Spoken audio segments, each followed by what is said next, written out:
sebelumnya, pada pertemuan sebelumnya BM sudah mengenalkan beberapa materi yang ada di informatika yang diintegrasikan dengan coding dan kecerdasan artifisial. Nanti kita pada hari ini itu kita akan fokus pada materi ini. Jadi yaitu tentang pengelolaan data dalam kehidupan sehari-hari. Nah, sebelumnya saya ingatkan kembali tentang kesepakatan kelas yang sudah kita buat ya. Jadi semuanya ini ya, semuanya sesuai ini nggih. Tepat waktu semua datangnya tadi nggih, selalu menjaga kebersihan. Jadi samanya nggak usah ditaruh di selokan meja ya. Nanti kalau pulang dibawa lagi ya. Terus penggunaan HP, jadi nanti satu kelompok membawa hanya satu HP saja. Itu yang beberapa kesepakatan yang sudah kita buat di pembelajaran sebelumnya. Mari kita siapkan diri dulu, kita gunakan teknik stop agar nanti kita hari ini yang pikirannya tidak ada di sini kita kembalikan ke sini semua, gitu nggih? Jadi kita tarik nafas bersama-sama, saya hitung dari 1 sampai dengan 10, nanti kita keluarkan dengan baca bismillah. Tarik nafas, mulai tarik nafas 1, 2, 3.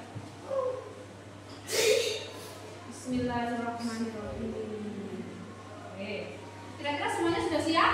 Siap. Ya. Alhamdulillah, kalau sudah siap, perhatikan di sini. Jadi hari ini pada tujuan pembelajarannya yaitu kita nanti semuanya bisa memahami dan menerapkan konsep dekomposisi pada pengelolaan data dalam kehidupan sehari-hari. Nah, data itu yang sudah kita sepakati kemarin Doni sudah menyampaikan ke sampean untuk mencatat waktu tidur selama 3 hari. Itu nggih. Dan nanti pada akhirnya kamu aplikasikan, kamu visualisasikan tugas itu di dalam Canva. Begitu nggih? Oke. Oke, di sini ada profil lulusan yang harus kita kuasai dalam kegiatan hari ini. Yang pertama adalah penalaran kritis. Nanti bisa dilihat saat kalian mengelola data. Yang kedua tentang kesehatan, karena yang dicatat adalah waktu tidur. Yang ketiga adalah kolaborasi saat kalian diskusi. Yang keempat kreativitas saat visualisasi data. Dan terakhir yaitu saat komunikasi itu saat kita presentasi. Selanjutnya, sebelum nanti kita pembelajaran, saya beri beberapa pemahaman bermakna, yaitu manfaat kita belajar dekomposisi. Itu untuk apa sih? Nah ini, yaitu salah satunya untuk mempermudah pemecahan masalah. Karena di dalam dekomposisi ini kita bisa memecahkan masalah besar menjadi bagian-bagian kecil, sehingga siswa itu lebih mudah memahami dan menyelesaikan masalah secara bertahap. Contohnya, daripada langsung menghitung total waktu tidur dalam seminggu, siswa bisa menghitungnya per hari dulu lalu dijumlahkan. Gitu nggih? Oke. Itu salah satu itunya. Nah, di dalam kegiatan nanti, jadi sebelum kita lanjut, kita itu dulu ya. Coba. Kemarin sudah disepakati untuk membuat kelompok, ya kan? Pada pertemuan kemarin kan sudah nggih. Kelompok 1 coba angkat tangan dulu, kelompok 1. Semuanya angkat tangan dulu. Oh, di situ ya. Kelompok 2, kelompok 3, kelompok 4, kelompok 4, kelompok 5, kelompok 5, terakhir kelompok 6. Oke. Nanti setelah sudah dibagikan, berarti sekarang nanti ini apa namanya? Berkelompok. Nah, masih ingat ya kemarin tadi malam Bu Ibu sudah menyampaikan informasi terkait lembar kerja yang akan kamu pelajari yang kerjakan hari ini. Kemudian yang kedua, kamu sudah saya beri materi yang ada di PowerPoint ini, dan terakhir juga video tutorial untuk membuat efek visualisasi di Canva. Sudah dilihat semua di WA tuh nggih? Ya. Terima kasih. Jadi coba kita pahami bareng-bareng tentang data sebelum kita masuk ke diskusi ya. Kira-kira ada yang tahu nggak data itu apa? Data adalah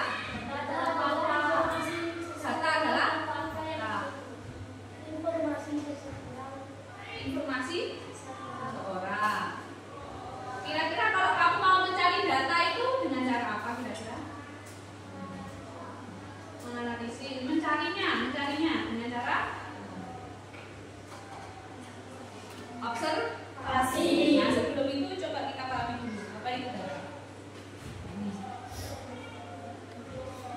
Data adalah fakta yang dikumpulkan dan dianalisis untuk membuat keputusan atau memahami sesuatu fenomena atau kejadian. Itu adalah data. Kalau kita sepakat tadi data apa yang akan kita olah hari ini? Data jam tidur atau data waktu tidur. Nah, ini cara mengelola data. Sebelum kamu mengelola data, ada cara-cara menemukan dan mengolah data secara sistematis. Misalnya, sampean melakukan wawancara, itu juga bisa mendapatkan data. Kemudian kamu melakukan observasi, itu juga bisa mendapatkan data. Kalau kamu mengobservasi pada diri kamu sendiri, mendapatkan data berupa data jam tidur, gitu ya. Nah, itu untuk meningkatkan pengetahuan peneliti dan menyajikan sebagai temuan. Nah, kegiatan yang dilakukan dengan menggunakan masukan berupa data dan menghasilkan informasi yang bermanfaat untuk tujuan sesuai dengan rencana. Nanti kamu mengolahnya dengan kegiatan dekomposisi. Selanjutnya sifat data. Sifat data itu ada dua. Ada data kualitatif, ada data kuantitatif. Kalau kualitatif itu bentuknya atau kategorinya itu berupa data yang berbentuk bukan angka ya. Jadi kayak misalkan sampai menanyakan hobi, itu juga bentuk daripada data kualitatif. Kalau data kuantitatif itu hasil mengukur. Misalkan sampean menentukan data waktu tidur, itu masuk kualitatif apa kuantitatif? Kuantitatif, karena berupa angka. Sumber data itu ada dua, yaitu apa saja? Mas Rafa, sumber data itu ada berapa? Dua. Yang pertama, data primer adalah data yang diperoleh dengan cara mengelola data secara langsung di permukaan. Dan kedua, data sekunder adalah data yang diperoleh juga dalam bentuk jadi dari pihak lain. Data dapat diperoleh melalui kegiatan eksperimen atau kegiatan bukan eksperimen. nah itu ya, itu data sumbernya ada dua. Data apa tadi? Primer dan sekunder. Nah, menurut kalian keakuratan data itu lebih akurat data primer atau data sekunder? Data primer. Jadi kalau yang lebih akurat itu primer karena yang pertama belum diolah, sehingga data primer itu lebih akurat, lebih dijamin keakuratannya. Paham nggih? Selanjutnya, dalam kegiatan mengolah data atau mengelola data, kita itu butuh suatu pendekatan pembelajaran, yaitu materinya tentang berpikir komputasional. Di situ ada 4 landasan dalam kegiatan berpikir komputasional. Sebelumnya, apa sih berpikir komputasional itu? Nah, berpikir komputasional itu adalah cara berpikir untuk memecahkan suatu masalah dengan pendekatan logis dan sistematis. Jadi ketika kita belajar berpikir komputasi, kita menyelesaikan masalah itu tidak ujuk-ujuk, tidak berusak-berusuk, jadi logis dan sistematis. Itu berpikir komputasi. Nah, konsep berpikir komputasional ini seringkali berkaitan dengan kegiatan sains dan kecerdasan artifisial. Nah, hari ini yang akan kita fokuskan yaitu pada salah satu 4 landasan berpikir komputasi, yaitu kegiatan atau aktivitas dekomposisi. Ada 4 ya, ada dekomposisi, ada pengenalan pola, ada abstraksi, dan terakhir ada algoritma. Nah, yang hari ini kita bahas yaitu tentang dekomposisi. Itu ya. Tuh. Apa sih dekomposisi itu? Coba Mbak Rora dibaca. Dekomposisi adalah proses dekomposisi merupakan proses pemecahan masalah besar menjadi submasalah yang lebih kecil sehingga data lebih mudah dikelola. Kegiatan yang kita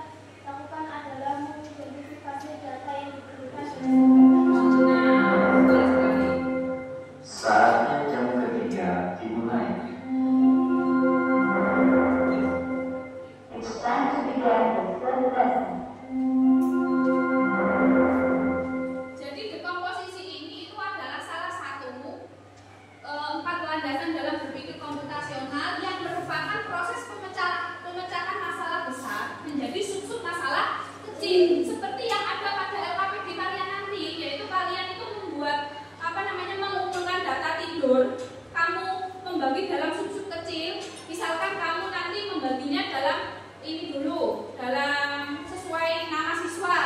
Hari Senin tidurnya jam berapa, hari Selasa jam berapa jam, hari Rabu berapa jam, sampai 3 siswa itu nggih. Kemudian bagian kedua dipecahkan pada ini sub tentang harinya. Tuh, terakhir kamu nanti membuat rata-rata. Gitu ya. Itu adalah beberapa bentuk daripada aktivitas dekomposisi. Ini aktivitas dekomposisi bisa kalian pahami ya. Jadi beberapa aktivitas dekomposisi itu memecahkan masalah besar menjadi masalah sub-sub masalah kecil sehingga lebih mudah dipahami dan disajikan. Oke. Selanjutnya ini contoh-contoh aktivitas dekomposisi, misalkan dalam satu kelompok itu kan ada 3 siswa ya. Nah, kalau ada 3 siswa, siswa A, siswa B, siswa C, itu dikelompokkan dulu berdasarkan namanya. Hari Senin, nama siswa A misalkan tidurnya 7 jam. Hari Selasa 6 jam. Hari Rabu 8 jam. Sampai seterusnya. Itu diolah menjadi bagian daftar kecil berdasarkan nama siswa. Yang kedua, diolah lagi menjadi sub-sub kecil berdasarkan hari. Hari Senin siswa A berapa, siswa B berapa, siswa C berapa, dan seterusnya. Setelah itu bisa kalian ini ya, kita integrasikan dalam materi pelajaran matematika. Jadi bisa kita dapat menghitung rata-rata. Jadi 3 hari itu nanti kita bisa menghitung rata-rata setiap siswa. Misalkan siswa A total waktu tidur 3 harinya itu 21. Nanti untuk menentukan rata-rata berarti 21 dibagi dengan total harinya, itu ada 3, 21 dibagi 3 sehingga ketemu 7 jam dalam per hari. Gitu nggih, dan seterusnya.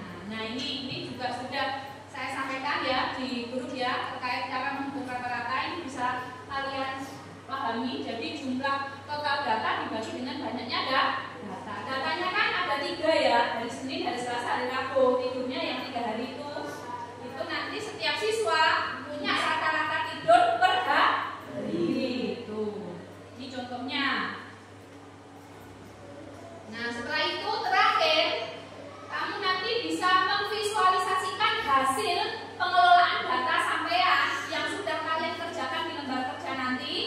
Di mana? Di Canva. Langkah pertama kamu memvisualisasi pada tabel di kegiatan 4 atau langkah 4. Setelah itu kamu yang kedua membuat diagram data sesuai dengan ini jumlah total tidur selama 3 hari pada setiap siswa. Paham nggih? Oke.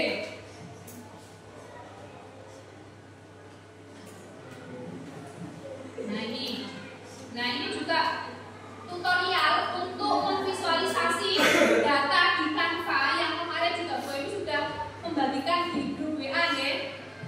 Nah ini sudah semalam sudah semuanya sudah mempelajari nggih?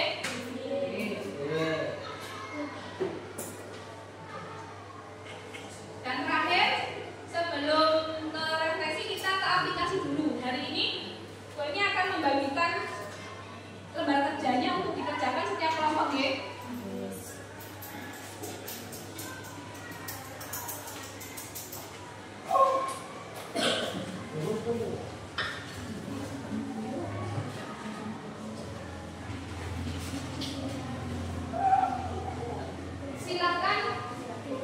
Silakan lembar kerjanya dikerjakan sesuai dengan perintah yang ada di lembar kerja kalian.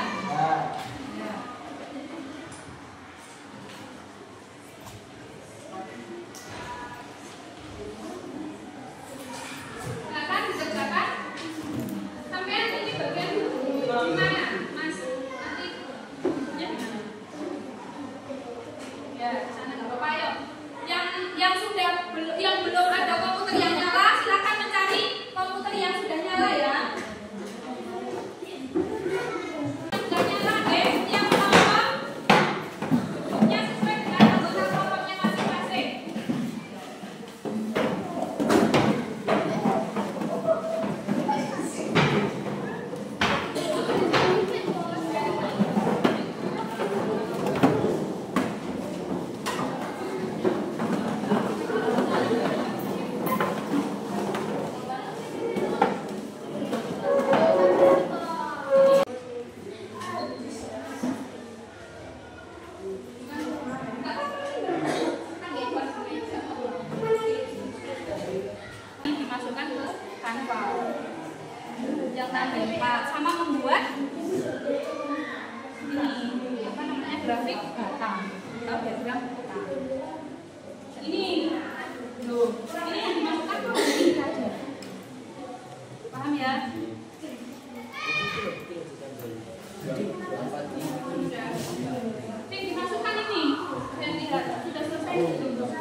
Dihapus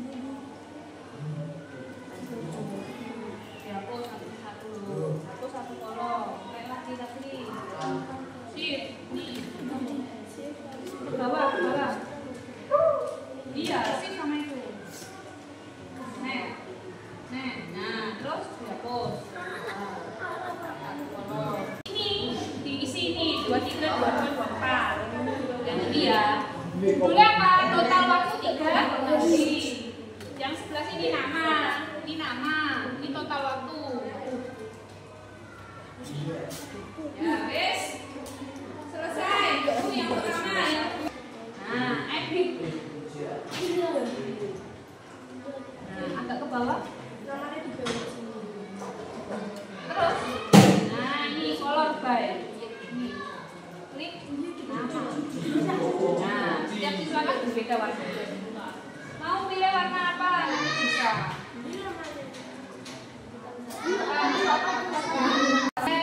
Kirim ke guru itu loh. Kirim ke guru. Nah, pilih guru. Nah, ya. Oke, kembali ke tugas kelas. Ini juga sama, langsung send. Ya.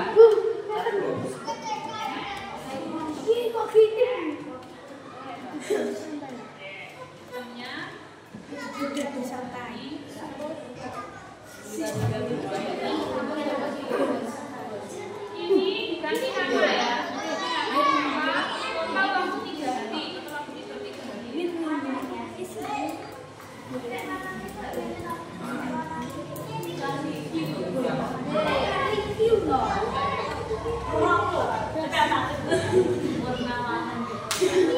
Miska. Dihapus ya.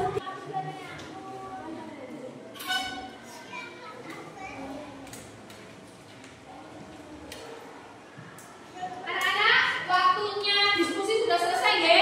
Sudah selesai semua? Tadi tugasnya sudah dikirim ke kanvanya Baby ya? Sudah. Berarti sekarang waktunya presentasi. Coba angkat tangan kelompok mana yang siap untuk presentasi terlebih dahulu? Oh ini, oke. Tepuk tangan dulu untuk kelompok yang dua ya, akan mempresentasikan. Tepuk tangan dulu.